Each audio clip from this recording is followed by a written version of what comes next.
Good morning বন্ধুরা, আরও একটা নতুন ব্লগের সঙ্গে অনেক অনেক স্বাগত জানিয়ে আজকের ব্লগটা শুরু করছি। আশা করছি তোমাদের ভালো লাগবে।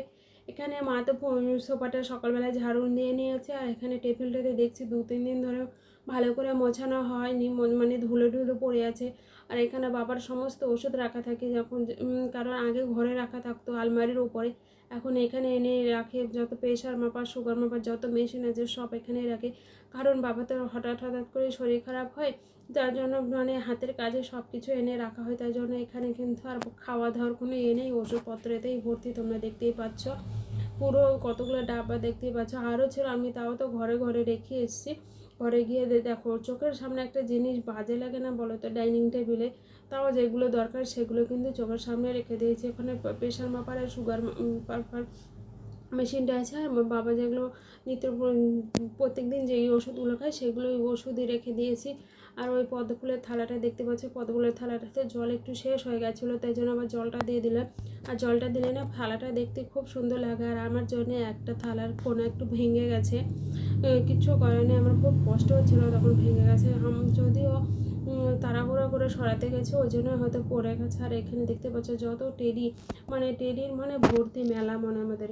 আর এখানে দেখতে পাচ্ছ আমি আবার উপরের সমস্ত কাজ সেরে চলে এসেছি নিচের ঘরে এই জানালা রাস্তার পাশে যে ঘরটা আছে, যদিও এই ঘরটাতে কেউ থাকে না, না থাকলেও কেউ বাড়ির মধ্যে ঘর পরিষ্কার করে তো রাখতেই হবে, তাই না? আর এটা কিন্তু ভালো করে খুব সুন্দর করে ডিপ ক্লিন করে নিয়েছি, সেটা তোমাদের সঙ্গে আর শেয়ার করিনি। আর ওই টেডিটা আমাকে দিয়েছিল, মাকে বলেছিলাম মা আমাকে একটা এরকম একটা টেডি কিনে দেবে। যখন আমার মেয়ে পেটে ছিল তখন বলেছিলাম, তারপরে আমি তো এখানে তো আমার মেয়ে হয়নি, বাবার বাড়িতে হয়েছিল। তারপরে এসে দেখছি এই টেডিটা আমার জন্য কিনেছে। তখন তো ব্লগ করতাম না, তাই জন্য তোমাদের সঙ্গে শেয়ার করতে পারিনি।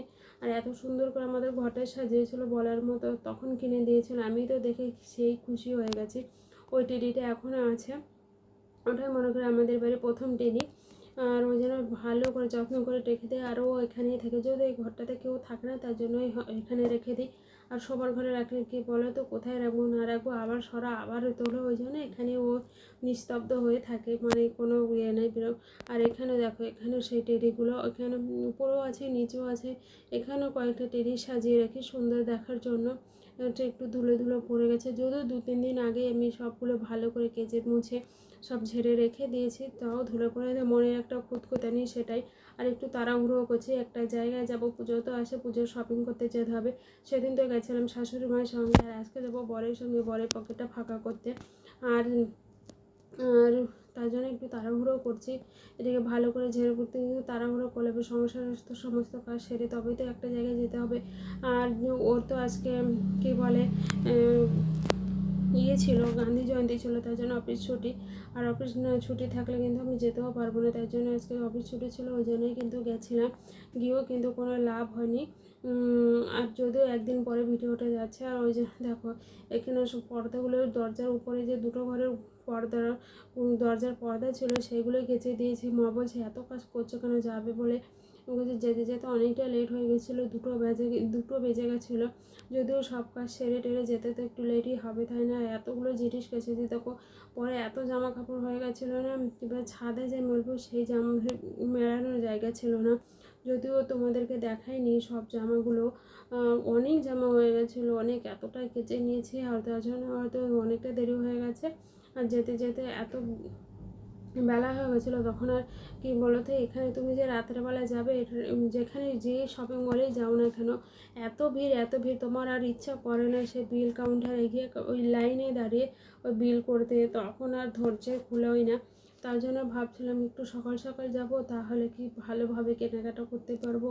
আর বিকেলবেলা তো জানোই কতটা ভিড় হয়, বাপরে। এবার মেলার মতন লোক, তাও যেতে যেতে 2টো তো বেজেই গেল, কিচ্ছু করে না। আর তখন তো আমার মেয়ে তো ঘুমানোর টাইম, আর ঘুমানোর জন্য ও কান্না করছিলো, তাও নিয়ে গেলাম ওই অবস্থায়।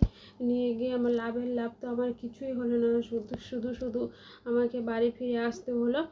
আর তো কি বলবো, এত শপিং করতে গেলাম, আর শপিং না করেই কিন্তু বাড়ি ফিরে আসতে হলো। এতটা মনটা খারাপ হয়ে গেছিলো কি বলবো। কিচ্ছু করে না, আবার একদিন যেতে হবে শপিং করার জন্য। মেয়ে তো এদিকে ঘ্যান ঘ্যান ঘ্যান ঘ্যান, আমাকে একটা কিচ্ছু কিনতে নেয়নি। তোমাদের সঙ্গে আমি কি ভিডিও শেয়ার করব, ভিডিও করে শেয়ার করার মতন পরিস্থিতিই ছিল না। আমি যেই জামা কাপড় দেখার জন্য হাত দিচ্ছি তেমনি ওর কান্না শুরু হয়ে যায়। জানি না আর এত কান্না, আমি ফিডিং করালাম ওখানে গিয়ে, শপিং মলে গিয়ে, তাও ওর শান্তিই হচ্ছে না। মানে আবার রাগ করে আমি বাইরে চলে এসে যা আমি দেখবই না জামা। তারপরে যেই বাইরে এসে তেমনি কিন্তু ওই কি বলে, ও চুপ হয়ে গেছে, আমার মুখের দিকে তাকিয়ে হাসছে, কি মজা। তারপরে ওই শপিং টপিং না করে কিন্তু চলে এসে কোনো মতে খেলে মেয়ের একটা জামা তুলে নিয়ে চলে এসে, আর আমার তো কিছুই হলো না। আমি তো রাগ করে বলে ওর বাবার উপর রাগ দেখাচ্ছি, বলছি আমি আর কিছু নেবই না, আমি বেরো হবো না, আমি নেবো না। বলছে না না তোমাকে নিতেই লাগবে। আমি বলছি নেবই না, আর আমি যাবই না কোথাও। আমি এতটা রাগ ধরে গেছিলো। বাড়িতে যে এসে তেমনি কিন্তু চুপ হয়ে গেছে, যদিও ওর ঘুম পেয়েছিল, ওর বাচ্চা মানুষ তো, ওর ঘুমানোর টাইমে গেছে। আমাদেরই দোষ কেন কি, আমাদের উচিত ছিল আরও আগে যাওয়ার, না হলে কিন্তু ও এতটা বিরক্ত করে না। বিরক্ত করে না এই কারণেই ওর বাবার সাথে তো কোথাও যায় না, আর আমি তো আর মাই যাই, মানে আমার শাশুড়ি মা, তার জন্যই কিন্তু দুজনে মিলে সামলে নিতে পারি। এতটা কিন্তু বিরক্ত করে না। ঘুম পেলেও যদি ওর বাবার সঙ্গে কোনো জায়গায় যায় না, ওই জন্য হয়তো এতটা বিরক্ত করছিল। আর এখানে দেখো যত সমস্ত ঘরের উপর নিচে যত ফুল ছিল সবগুলো কিন্তু আর কেচে দিয়েছি, শ্যাম্পু দিয়ে কেচে দিয়েছি, কিন্তু এগুলো আবার সার্ফ দিয়ে কেচো না, তোমাদের কিন্তু কালারগুলো খারাপ হয়ে যাবে। এই তো ফুল, আর এদিকে টিপ টিপ টিপ টিপ করে বৃষ্টি পড়তেই ছিল, মানে ফুলগুলো কোনো মতে শুকিয়েছে। এদিকে ঘরের পাপোশগুলোও কেচে দিয়েছি, পাপোশগুলো তো শুকাবেই না, মনে হয় 2-3 দিন লাগবে। আর বৃষ্টি সকালবেলা ভালোই ছিল, ভালো দেখেই কিন্তু আমি সবগুলো কেচে দিয়েছি। আর ওদিকে কাঁচা টাচা হয়ে গেছে ফুল কেচে দিয়ে। তারপরে সিঁড়িটা মুছতে আসলাম, সিঁড়িটা কিন্তু অনেক দিন ধরে মোছা হয়নি। রেলিংগুলো ভালো করে ধুলো করে মুছে নিচ্ছে, ধুলো পড়ে গেছে। আগে একটা ভেজা কাপড় দিয়ে মুছে নিচ্ছে, তারপরে কিন্তু একটা শুকনো কাপড় দিয়ে মুছে নেবো। কারণ কি বলে তো, শুকনো কাপড় দিয়ে না মুছলে যে ভেজা যে একটা দাগ ছোপ ছোপ, সেই দাগটা কিন্তু থেকে যায়, তখন কিন্তু আবার সেই খাটনি। আর জল থাকলে নোংরা বেশি লাগে, যে কোনো মেঝেতে হোক বা রেলিংয়ে হোক, যে কোনো ভালো করে, ওই জন্য আবার শুকনো কাপড়ে কিন্তু ভালো করে মুছে নিতে হয়। এই যে এগুলো কাজ বাপরে, মানে তুমি যত বাড়ির কিছু করতে যাবো তত তোমাকে পরিষ্কার পরিচ্ছন্ন করে, আর এগুলো দাগ দাগ হয়ে গেলে না ভালো লাগে না দেখতে। স্টিলের জিনিস তো, আর মুছলে পরে দেখতে কি সুন্দর লাগে, চকচকে একদম হয়ে যায়। তো এটাই ভালো করে মুছে নিচ্ছি, মোছাটা হয়ে গেছে। এবার সিঁড়িটা ভালো করে মুছে নেবো, যদিও এটা আর এটা মুছেছি, উপরে সিঁড়িগুলো মুছে নিই। নিচের ঘরটা অনেক দিন ধরে মোছা নেই, আমি ভাবছি পাপড়গুলো কেচে দিয়েছি আবার নোংরা হয়ে যাবে, তার জন্য ভাবলাম কি নিচের ঘরটা একবারে মুছে নিই। আর আজকে যেহেতু বৃহস্পতিবারে ছিল, ওই জন্য আমি ভাবলাম কি ঘরটা মুছে নিই, তার জন্য মুছে নিচ্ছি। আর এখন বেশি বাজেও না, এখন হয়তো 11টার মতন বাজে। মা আবার আমার মেয়ের বাইরের জন্য পাশের বাড়ি জেঠিমাদের বাড়িতে গেছে। আমি বলছি তুমি যাও, ওকে নিয়ে না, ও যে থামবে না, নিয়ে গেছে। তার ফাঁকে আমি মুছে নিই ঘরটা। আর তারপরে মা বলছে আমি পুজো দেবো কখন, করবো কখন, আজকে বৃহস্পতিবার। আমার কাছে তুমি চিন্তা করো না, যা আমি তারপর পুজো দিয়ে দেবো নি। এবার পুজো দিতে দিতে প্রায় 2টোই বেজে গেছিলো। অতগুলো পাপোশ, 10-12টা তো পাপোশ হবে। পাপোশ তোমরা জানো কতটা নোংরা হয়, ভালো করে ব্রাশ দিয়ে পরিষ্কার করতে করতে আমার হালত খারাপ হয়ে গেছে। একবারে যদি উপরেরগুলো একবারে 2 দিনে করতাম তাহলে হয়তো এতটা আমার কষ্ট হতো না। যদিও ভিজে ফেলেছে, এত কিছু করার নেই।